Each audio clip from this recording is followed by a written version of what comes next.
प्रिय दर्शकों नमस्कार। मेरे प्रिय दर्शकों, ऋषि ज्योतिष में आपका स्वागत है। दर्शकों, ऋषि ज्योतिष समय समय पर आपका मार्गदर्शन करता रहा है। सबसे पहले तो मैं आपका बड़ा धन्यवाद देना चाहूंगा कि आप मेरे वीडियो बड़ी उत्सुकता से देख रहे हैं। उसके बाद मैं आगे भी आशा करूंगा कि आप मेरा वीडियो बड़ी उत्सुकता से देखेंगे और अंत तक देखेंगे, ताकि आपको भरपूर आनंद आए और आपका मार्गदर्शन हो सके। आज के एक बहुत ही हम छोटे वीडियो में, जो कि आज की समय के जरूरत के अनुसार है, जिस टाइम पर हम शादी के लिए गुण मिलान करते हैं, क्योंकि हिंदुओं के प्रमाण ग्रंथ और वेदों में विवाह को एक संस्कार माना गया है। इसका उद्देश्य केवल भोग विलास ही नहीं, बल्कि सामाजिक उत्तरदायित्व को निभाते हुए अपनी संस्कारी विरासत को आगे बढ़ाना है। विवाह संस्कार का मतलब है कि पति पत्नी दोनों के हृदय इस प्रकार से एक हो जाएं कि दोनों पात्रों का जल मिलाकर एक हो जाता है। बिना सोच विचार के कन्यादान करना भी एक प्रकार से अधर्म है। वर कन्या का परस्पर कुल, शील, विद्या, धन, शरीर, आयु आदि पर विचार करने के बाद दशकूट मिलान या दक्षिणी भारत में दशकूट मिलान इस प्रकार करना चाहिए कि कन्या के अभिशाप से कुल का नाश ना हो, विवाह के बाद कन्या दुखी ना हो, क्योंकि कन्या अपना घर छोड़ करके दूसरे घर को अपनाती है, एक दूसरे पुरुष को पुरुष को अपना पुरुष मान करके आगे चलती है। यह विवाह संस्कार का मतलब है। अष्टकूट मिलान में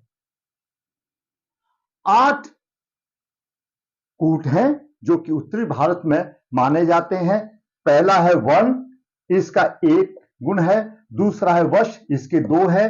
तीसरा तारा, इसके 3 गुण है। चौथा योनि, इसके 4 गुण है। पांचवा मैत्री, इसके 5 गुण है। छठा गुण, इसके 6 गुण है। सातवां भुगुट, इसके 7 गुण है। आठवां नाड़ी, 8 गुण है। ये अष्टगुण मिलान है। दर्शकों, जैसे हमारे शरीर के सभी हिस्सों का अलग अलग महत्व है, इसी प्रकार इन अष्टगुणों का अलग अलग महत्व भी है। ये अलग अलग महत्व को दर्शाते हैं। हमारे ज्योतिषाचार्य सभी एक 36 गुण टोटल मिलते हैं। इनमें से 18 गुण मिलने के बाद विवाह की सहमति दे दी जाती है। इसके साथ ग्रह दोष भी आदि देखने होते हैं। गुण मिलान तो एक केवल सटीक प्रक्रिया है, ग्रह दोष का प्रभाव भी प्रबल होता है। वो हम समय समय पर आपको ग्रह दोषों का बताते रहते हैं, ताकि वो ग्रह दोष पति पत्नी को मधुरता जीवन व्यापन करने के लिए क्या प्रभाव देते हैं, वो हम संबंधित कुंडलियों में बताते रहते हैं। आज में हम इसमें बताएंगे योनि कूट का और ग्रह मैत्री का महत्व क्या है। दर्शकों, योनि हमारे सभी नक्षत्रों को 14 योनियों में बांटा गया है, और ये योनि चौथा कूट है, चतुर्थ नंबर का कूट है। इसमें से इसका भावार्थ यह है, इसमें शारीरिक गठन, भोग विलास की प्रवृत्ति पर इसका विशेष प्रभाव पड़ता है। और ऐसा माना जाता है कि शुद्ध वर्ण की राशियां, जो कि मिथुन, तुला और कुंभ है, उन राशियों के लिए ये योनि का गुण अति महत्वशाली बताया गया है। बाकियों के लिए साधारण बताया गया है। अगर किसी भी जातक की मिथुन, तुला और कुंभ राशि हो और उसमें योनि वैर हो, तो उसके पीछे सतर्क रहना चाहिए। परंतु दर्शकों, दोष तो दोष ही है, चाहे दूसरी कोई भी राशि हो, क्योंकि विवाह का दूसरा एक है सहवास सुख। तो सहवास सुख जैसा भोग विलास सुख है, वो उसके बिना तो विवाह कैसा, अगर वो सुख नहीं होगा तो दंपति आगे अपनी विरासत को कैसे बढ़ाएंगे, तो वो होना तो बहुत जरूरी है। तो योनि कूट अपने आप में बहुत ही महत्वपूर्ण है। हमारे ज्योतिष आचार्यों ने, विद्वानों ने 14 योनियों में इनको सभी नक्षत्रों को बांटा गया है। इस तरह से उनके कुछ आपस में शत्रु भी बताए गए हैं, जैसे गो का व्याघ्र के साथ शत्रुता है, अश्व महिषा के साथ है, स्वान हिरण के साथ है, और सिंह गज के साथ है, मूषक मार्जर के साथ है, सर्प नकुल के साथ है, वानर मेष के साथ है। इस तरह से इनका आपस में एक दूसरी योनि से वैर भी बताया गया है, जो कि मैंने आपको बताया।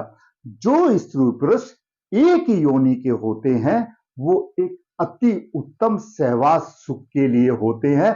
एक योनि में 4 में से 4 गुण प्राप्त होते हैं, मित्र योनि में से 4 में से 3 प्राप्त होते हैं, और सम योनि में से 4 में से 2 प्राप्त होते हैं, और सम शत्रु योनि में से 4 में से 1 प्राप्त होता है।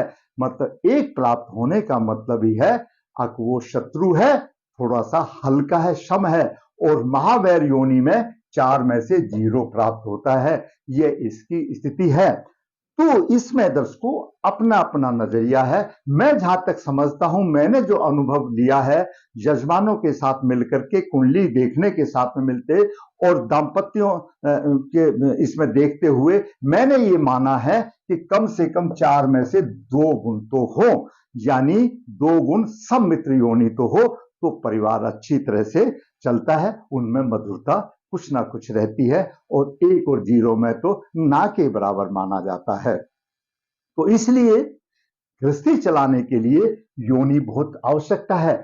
आप ये अनुमान चलाओ, आज एक अनपढ़ से अनपढ़ इंसान भी, वैसे तो आज के जमाने में कोई नहीं है, लेकिन सभी आदमी सोचते हैं सर्प और नेवला एक साथ नहीं रह सकते क्योंकि वो वैर है, नहीं रह सकते। अभी इन दोनों बच्चों की वर की योनि सिंह है और कन्या की मृग है। मृग सिंह का भोजन है, शेर का भोजन है, कैसे होगा? और ये बात देखिए, मैं एक सामान्य तौर पर मैं बताता हूं, अगर किसी की सिंह योनि है, दूसरे की मृग योनि है, तो हिंदी में एक कहावत है कि उसके सामने भीगी मुस्सी की तरह रहेगा, भीगा चूहे की तरह रहेगा, डर रहेगा, उसका दिल ही नहीं रहेगा, वो एकदम इस तरह से रहेगा, नर्वस सा रहेगा, उसके सामने वो निकल ही नहीं सकता, उसके सामने बोल ही नहीं सकता। और अगर यहां पर स्त्री जातक की या कन्या की अगर योनि सिंह है और पुरुष की योनि मृग है, तो वह घर से किसी भी काम के लिए चलेगा तो पहले से घरवाली से ही पूछेगा, जैसे वो बोली वैसे ही बोलेगा। पड़ोसी भी बोल देंगे भाई तो अपनी घरवाली से पूछ के आ गया, तो सबको पता चल जाता है कि इस घर में औरत की चलती है या मर्द की चलती है, वो योनि का प्रभाव है। क्योंकि जो कमजोर योनि है उसको डर के रहना होता है कि कहीं सिंह मुझे खा ना जाए, तो उसमें मधुरता नहीं रहती। तो इसलिए सम्मित्र योनि होना आवश्यक है। अब बात चलते हैं गृह मैत्री की। दर्शकों, आम आदमी ज्योतिष में क्या सभी आदमी सोचते हैं अब मैं अपने मित्र के साथ तो रह सकता हूं, लेकिन शम और शत्रु के साथ कैसे रह सकता हूं? एक ही छत के नीचे रहना है तो मित्र बनकर के ही रहना पड़ेगा, शत्रु बनकर के नहीं रह सकता। इसमें भी 2 चीजें होती हैं। अगर दोनों के राशि के स्वामी एक ही हो तो अति उत्तम है, उसका भी मंगल है, उसका भी मंगल है, बहुत बढ़िया चलेगा, बहुत अच्छा है, चलेगा। और अगर दोनों के आदि मित्र हैं, अति उत्तम, दोनों की राशि एक है तो सबसे उत्तम, आदि मित्र अधिकतम मित्र है तो भी ठीक, सम मित्र है, चलने वाली सम है, उस कंडीशन में सम और सम मित्र में लग्नेश के स्वामी मित्र होने चाहिए। यहां पर 5 में से जहां 3 मिले, 3 पॉइंट मिले, 3 गण मिले, तो याद रखो उनके लगन के स्वामी भी आपस में मित्र होने चाहिए। और अगर 5 में से 5 मिले तो बहुत सी चीजों का परिहार हो जाता है, बहुत सी चीजों का बचाव हो जाता है। 5 में से पॉइंट मतलब बहुत ही अति उत्तम मिला। चाहे ये दोनों कैसे भी हो, काम चल जाएगा। दोनों के 5 में से 5 पॉइंट होने चाहिए। 5 में से 3 आए तो ये भी होने चाहिए। अगर आपकी दोनों वर और कन्या की कुंडली में ग्रह मैत्री अच्छा है, 5 में से 5 हैं, तो वह योनि में से भी कुछ भी नहीं हो, सोचने की जरूरत नहीं। गण में से 6 में से कुछ भी नहीं हो, सोचने की जरूरत नहीं। भकुट में से कुछ भी हो, सोचने की जरूरत नहीं। वो वर्ण भी कैसा भी हो, सोचने की जरूरत नहीं, क्योंकि ग्रह मैत्री इन सब का परिहार हो जाता है, नाड़ी का नहीं होता, बाकी तारा का नहीं होता। नहीं तो सामान्य जो इनका हो जाता है, तो ग्रह मैत्री सबसे प्रधान है। हमारे ज्योतिष आचार्यों ने बताया है, अगर ग्रह मैत्री ये शून्य के बराबर है, अगर शून्य है, ग्रह मैत्री नहीं है, तो यहां पर 25 अंक जो प्राप्त किए वो भी 0 हो जाते हैं। बाला गया है ज्योतिष में कि अच्छा भकुट ग्रह मैत्री का परिहार कर देता है, लेकिन अच्छा भकुट कैसे होगा? इस कुंडली में तो राशि स्वामी मंगल है और इसमें राशि स्वामी शनि है, तो अच्छा भकुट इनका चतुर्थ दशम दो केंद्र ये अशुभ है, ये कैसे होगा? इस तरह का कुंडली मिलान करने से दाम्पत्य जीवन में मधुरता की कमी आती है। सबसे पहले राशि स्वामी एक होना चाहिए, राशि स्वामी बढ़िया होना चाहिए, मित्र होना चाहिए, अच्छा होना चाहिए। 5 में से 5 हो, अति उत्तम है। और दूसरा, 10 को जो भी कुंडली आप देखते हैं तो नाड़ी दोष नहीं चाहिए। बोला गया है ब्राह्मण और राशि के लिए, क्योंकि वृश्चिक राशि ब्राह्मण, लेकिन नहीं, आजकल सभी मानते हैं कि नाड़ी दोष संतान के ऊपर रहता है। तो भावी दंपति को, आज भावी दंपति ने शादी किया है, कल उसको संतान की चिंता लगेगी। नाड़ी दोष होता है तो हार्मोन्स बदली हो जाते हैं। 8 और 5 13 हो गए, अब 2 4 तो इसमें मिल जाएंगे, 18 हो गए, गुजारा चल जाएगा।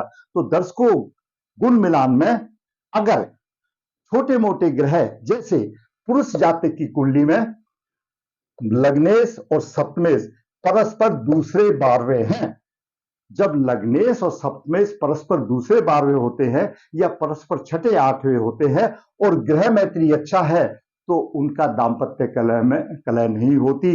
अदरवाइज सप्तमेश दूसरे 12वें होने से तलाक की नौबत आ सकती है। कन्या की में ऐसा नहीं है, लग्नेश यहां है और सप्तमेश यहां है, तो तीसरे 11वें स्थान पर है। लेकिन वर्ग की कुंडली में इस तरह से है, ऐसी कुंडली में ग्रह मैत्री की अति आवश्यकता है। तो दर्शकों, मैंने आज आपको छोटे से मीडियम में मैंने आपको योनि का प्रभाव और ग्रह मैत्री की इंपॉर्टेंस जरूरत क्या है थोड़ा सा सूक्ष्म रूप से बताया। कोई इतना बड़ा सब्जेक्ट नहीं है।